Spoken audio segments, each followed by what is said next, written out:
लेंगे, pain killer ले लेंगे, लेकिन वो सिम्टम्स क्यों आ रहे हैं उसे समझना बेहद जरूरी होता है। तो शुरुआती तौर पे क्या कर सकते हैं, कैसे उस चीज को समझ सकते हैं कि नहीं ये कोई हेल्थ इश्यू नहीं है बल्कि आप जो टेंशन ले रहे हैं वो बीमारी को बढ़ावा दे रही है। देखिए, जो जो सबसे पहले आपकी बात बिल्कुल ठीक है। मानसिक रोग को समझना एक मुश्किल है। अपने इमोशंस को समझना, मैं आज की डेट में क्या महसूस कर रहा हूँ, ये एक मुश्किल चीज होती है। और खास तौर पे हमें ये देखना चाहिए कि अभी तक पहले तो मैं कैसा था, क्यों मेरे मेरे को इस समय एकदम से ऐसा होने लगा, और लगातार ही मेरे को उदासी सी बनी जा रही है। मेरे को घबराहट हो रही है, तो क्यों मेरे को अचानक से घबराहट होनी अब शुरू हो गई? क्या उसके कुछ रीजंस हैं? क्या उसके पीछे कोई रीजंस नहीं है? अगर उसके पीछे रीजंस हैं भी, क्या वो रीजंस से हटके मैं कुछ और बातें सोच पा रहा हूँ या नहीं? और हमें कर क्या सकते हैं जब हमें हमें हमें ऐसा लग रहा है कि यार मुझे आजकल टेंशन ज्यादा रहती है, मैं आजकल थोड़ा परेशान ज्यादा रहता हूँ, तो क्या चीजें ऐसी हैं जो मैं करके अपने आप को थोड़ा सा बेटर फील कराऊं? सबसे पहले मैं कहूंगा, हमें अपनी अपनी दिनचर्या पे थोड़ा ध्यान देना चाहिए। हमें अपनी जो रूटीन है, जो रूटीन रहा है अभी तक, उसको कंटिन्यूस करना चाहिए। मॉर्निंग वॉक पे जरूर जाना है, एक्सरसाइज योगा जरूर करनी है।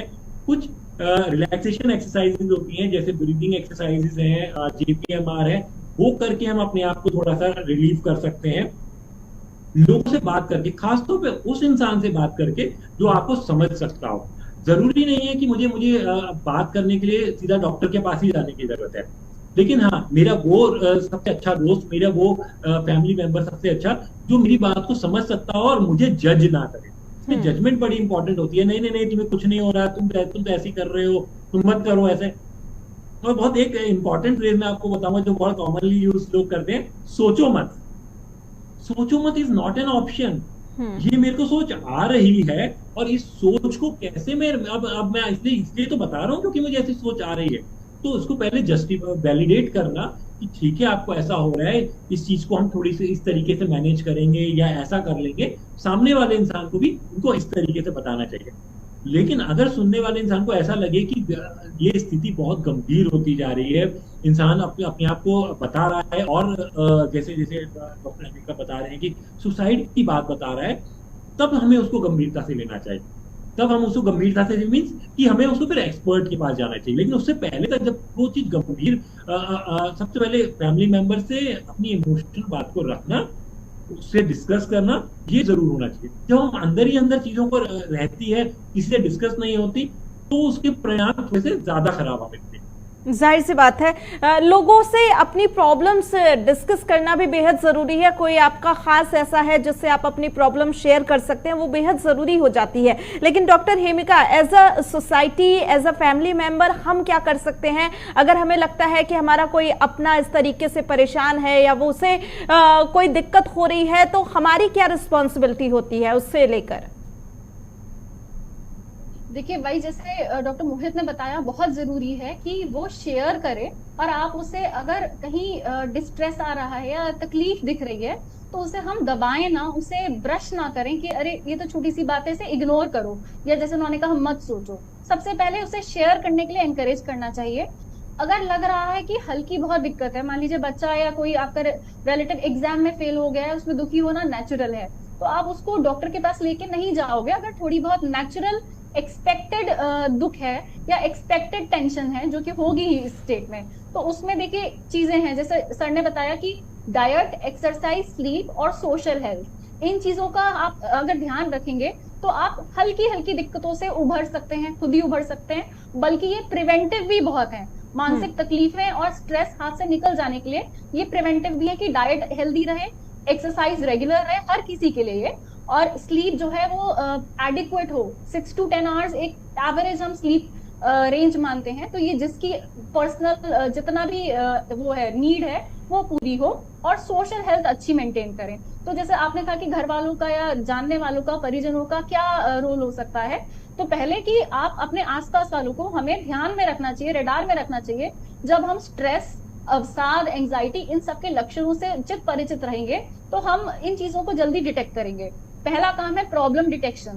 फिर उसको शेयर करवाना, उसकी एक्सटेंट को समझना, गंभीरता कितनी है, रेगुलर है, नॉर्मल है, हेल्प करने से, थोड़ी बहुत हेल्प करने से ठीक हो गई तो बढ़िया है। लेकिन अगर वो कई दिनों तक चल रही है, लंबा खिंच रही है, तो आप घर में उसको मैनेज नहीं करिए, एक्सपर्ट के पास लेके जाइए। अगर तीव्रता ज्यादा है तो एक्सपर्ट के पास लेके जाइए। अगर नॉर्मल रूटीन डिस्टर्ब हो रहा है तो एक्सपर्ट के पास जाना है। और अगर जैसे हमने डिस्कस किया, नशा या सुसाइड, इस तरह की कोई भी चीजें बढ़ रही हैं, सडनली आ रही हैं लाइफ में या पहले से थी, तो डेफिनेटली हमें एक्सपर्ट के पास जाना है। और बिल्कुल भी किसी भी चीज को हमें, जैसे कभी कभी एक फिनोमिना देखा जाता है ओपीडी में, घर वाले कहते हैं अरे काउंसलिंग तो हम खुद ही कर देंगे घर में। तो ये भी जानना जरूरी है आपके सोशल सर्कल में लोगों को कि काउंसलिंग के साइड इफेक्ट्स भी होते हैं अगर ठीक से या सही समय पे नहीं की जाए। अगर आप पूरी तरह से ट्रेंड नहीं है, एक सोशल सपोर्ट दीजिए, लेकिन काउंसलिंग करने की कोशिश खुद ना करें जो स्ट्रक्चर्ड तरीके से एक्सपर्ट्स करते हैं। क्योंकि ये देखा गया है काउंसलिंग सुसाइडालिटी को बढ़ा सकता है, डिप्रेशन के लक्षणों को बढ़ा सकता है अगर हमने ठीक तरीके से नहीं करी या सही समय पे नहीं करी।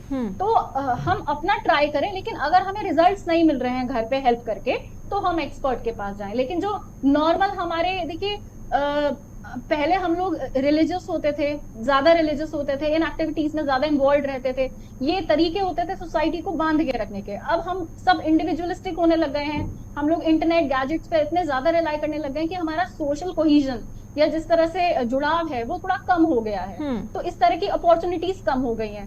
तो हमें डिस्ट्रेस को पहचान के जल्दी ही हेल्प लेना वो बहुत जरूरी है। ठीक है, लेकिन डॉक्टर मोहित सोशलाइज कर सकते हैं। जी बिल्कुल। डॉक्टर मोहित, एक सवाल ये भी है कि जिस तरीके से अभी कई सारे ऐसे सर्वे निकल के सामने आए हैं जिसमें कहा जा रहा है कि आजकल की जो जनरेशन है वो बहुत ज्यादा टेंशन में है, और इसके अलावा जो महिलाएं हैं वो खास तौर पे बहुत ज्यादा टेंशन में रहती हैं। हाल ही में एक सर्वे आया, उसमें भी ये बात कही गई है कि इंडिया के ज्यादातर महिलाएं हमेशा बहुत ज्यादा स्ट्रेस में, टेंशन में रहती हैं। तो इसकी वजह क्या निकल के सामने आ सकती है? क्या इसे रोका जा सकता है, कुछ बदलाव किया जा सकता है हमारे व्यवहार में, सोसाइटी में, जिससे इन चीजों पर रोक लगाई जा सके?